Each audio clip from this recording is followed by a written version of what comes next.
I'm sure many of you have heard of mindfulness, but where does it come from? And is there just one way to be mindful, or are there many different ways to approach it? What is the true purpose of mindfulness anyway? If you're interested, keep watching, and I'll explain a brief history of meditation and the true purpose and approach to mindfulness.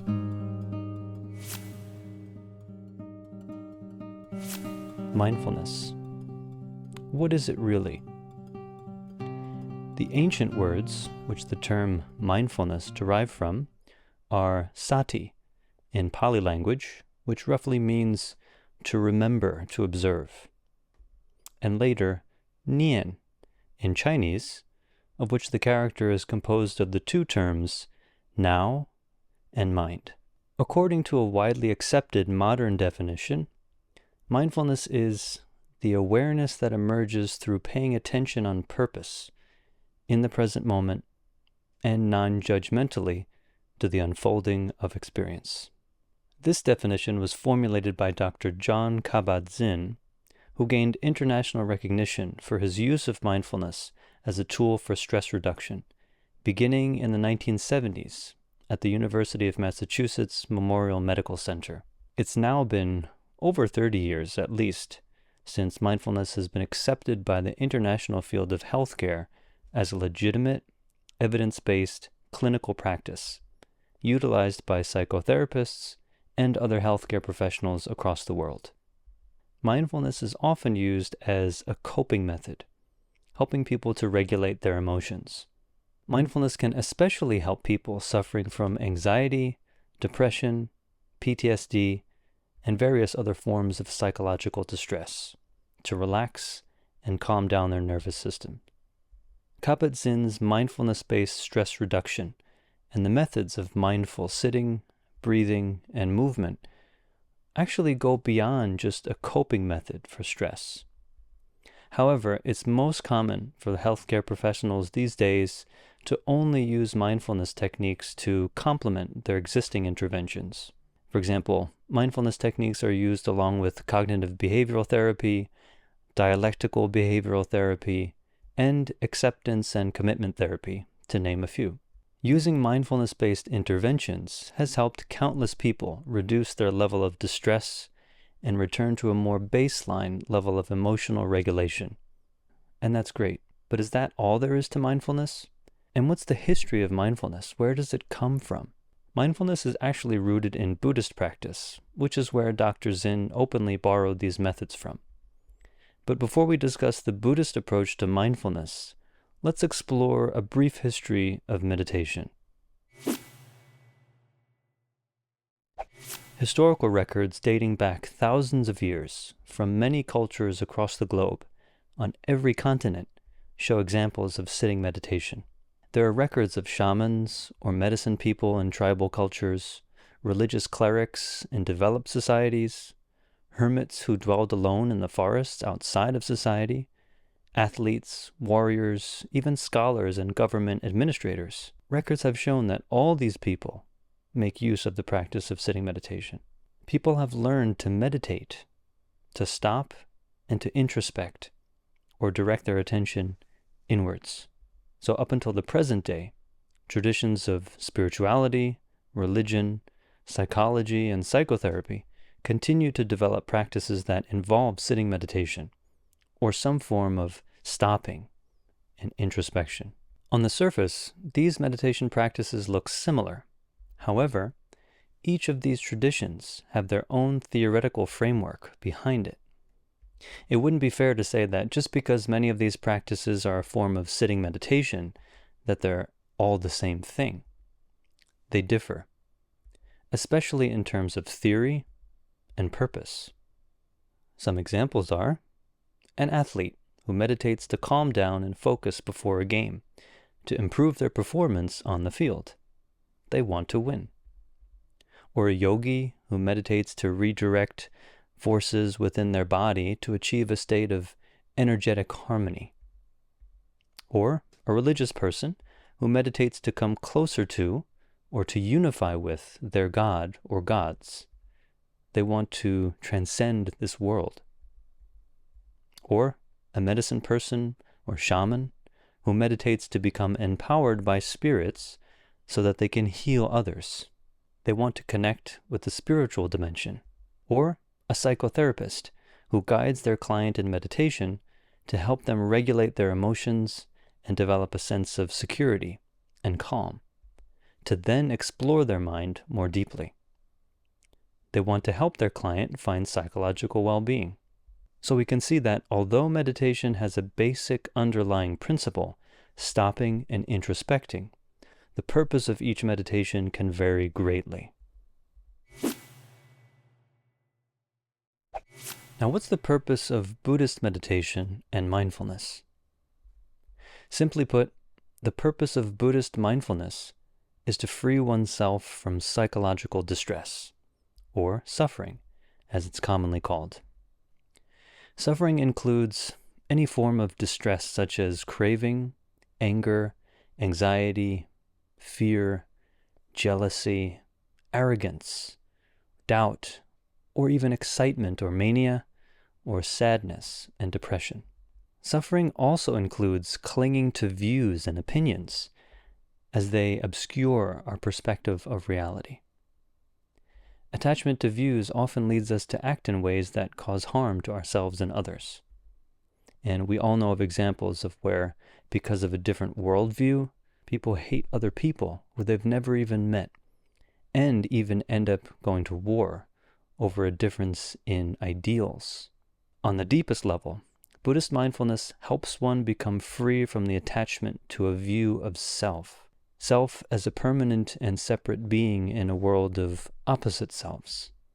Well, what does this mean? The self, or the I that we identify with, is actually just an idea or a persistent feeling.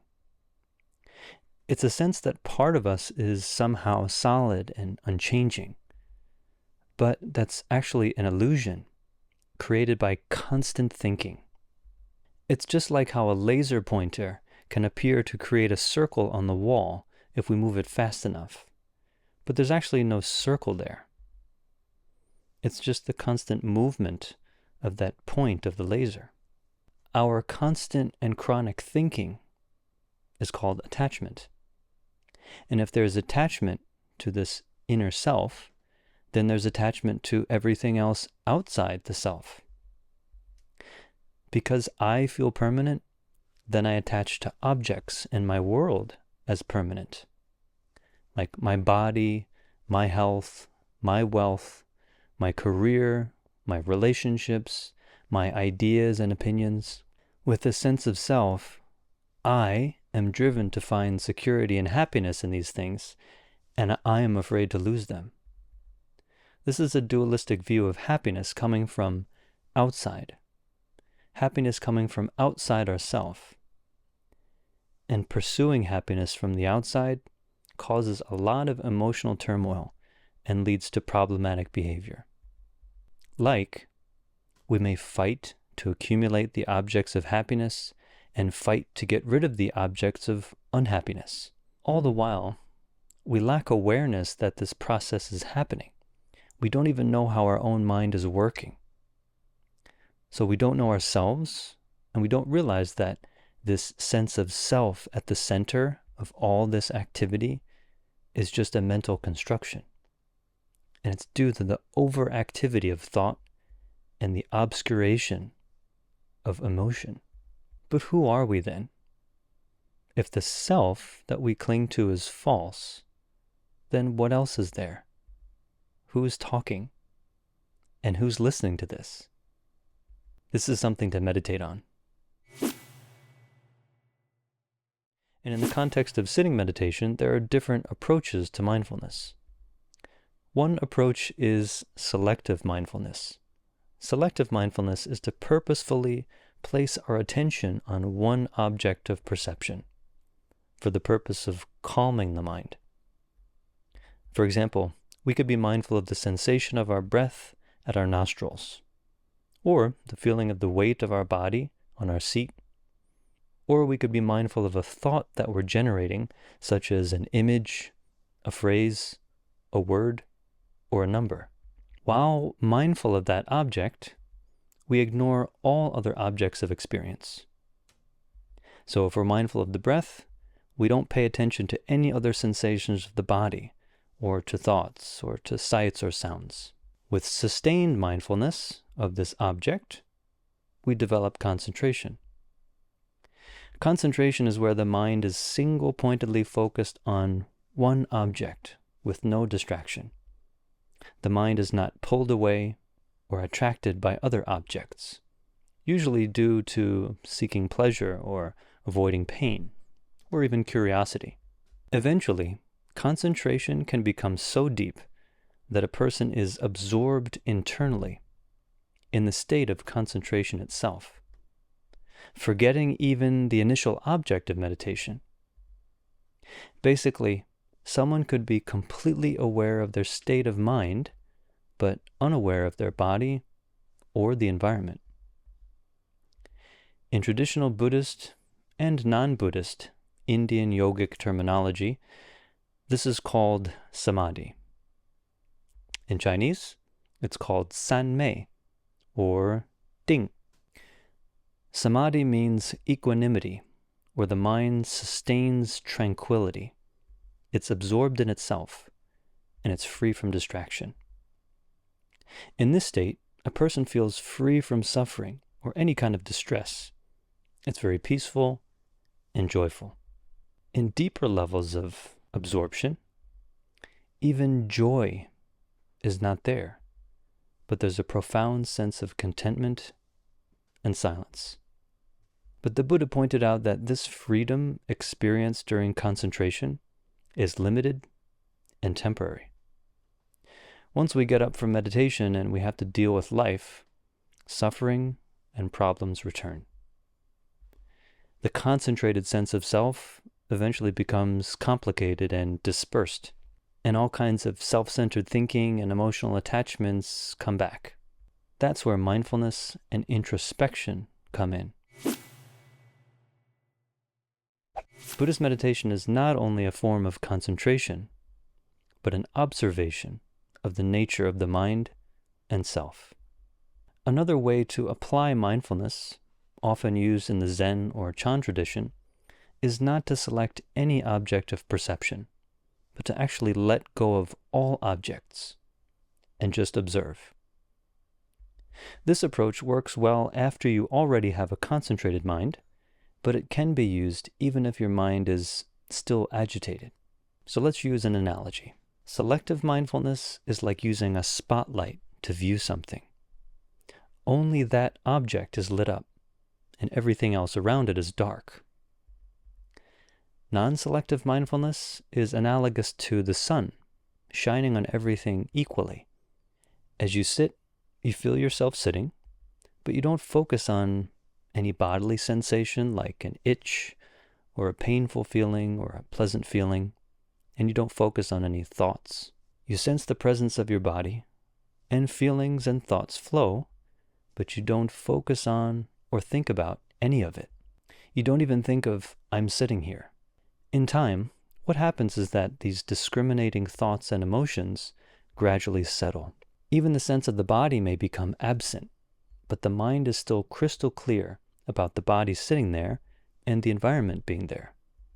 With continued practice, what eventually happens is that constant sense of me, opposite to my body or my environment, fades. Eventually, what can happen is the experience of selflessness. Everything is experienced as it is, in the moment, but insubstantial, empty of any solid quality. So seeing, hearing, feeling, tasting, smelling, even thinking can still function, but it's just without this constant sense of me at the center of it, or objects out there. It's an insight beyond ideas. It's a direct perception of the ever-changing flow of experience, beyond any label of me or you, this or that, good or bad. When self-attachment ceases, suffering also ceases. and the mind is truly freed. This is beyond the freedom of just concentration. With the realization of selflessness, the mind no longer clings to words, ideas, or thoughts. Yet, it can still make use of words and ideas and thoughts to function in daily life. And at this point, to even say that there's a mind is also not so accurate, because every mental function is also empty of a fixed or solid self. So that's why Chan Master Huineng said, fundamentally, there isn't a single thing. 本来无一物. There's no mind that we can grasp or that we can point to. And in the end, we really can't say anything. There are other ways to practice Buddhist mindfulness, some including a more analytical or sequential approach, but that's too much to discuss in detail here. In principle, the Buddhist practices of mindfulness all share the same flavor or same goal of psychological freedom. Freedom from any form of self-attachment. But what is this freedom like? Well, you have to experience it yourself. It's like the famous Zen saying goes, it's like drinking water. As to whether it's cold or warm, only you know.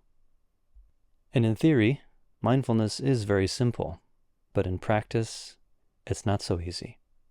As self-attachment and habitual thinking, it's very strong.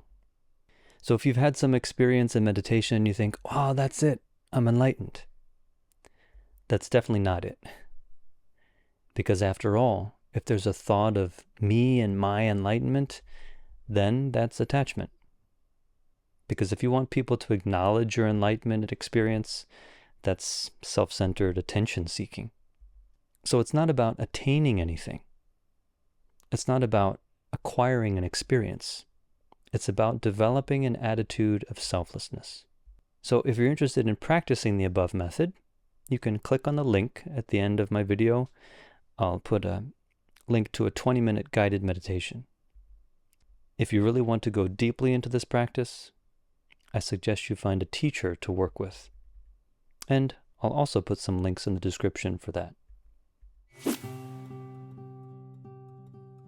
So as we can see, mindfulness and meditation have many purposes and functions. In modern psychotherapy, mindfulness is often used for relaxation and emotional regulation to complement other interventions. According to a variety of secular traditions and professions, mindfulness can be a means to develop concentration and improve focus and performance. According to various religious and spiritual traditions, mindfulness can be a means to reach the goal of transcendence, which is defined differently by whichever tradition is applying it. In the Buddhist tradition, mindfulness is used to develop both concentration and insight into the nature of the self and the world. This insight generates the capacity for wisdom, which is a skillful and compassionate way to live. But that's a discussion for another day. So if you like this video, please like, subscribe, and leave a comment or a question. And until next time, take care and be mindful.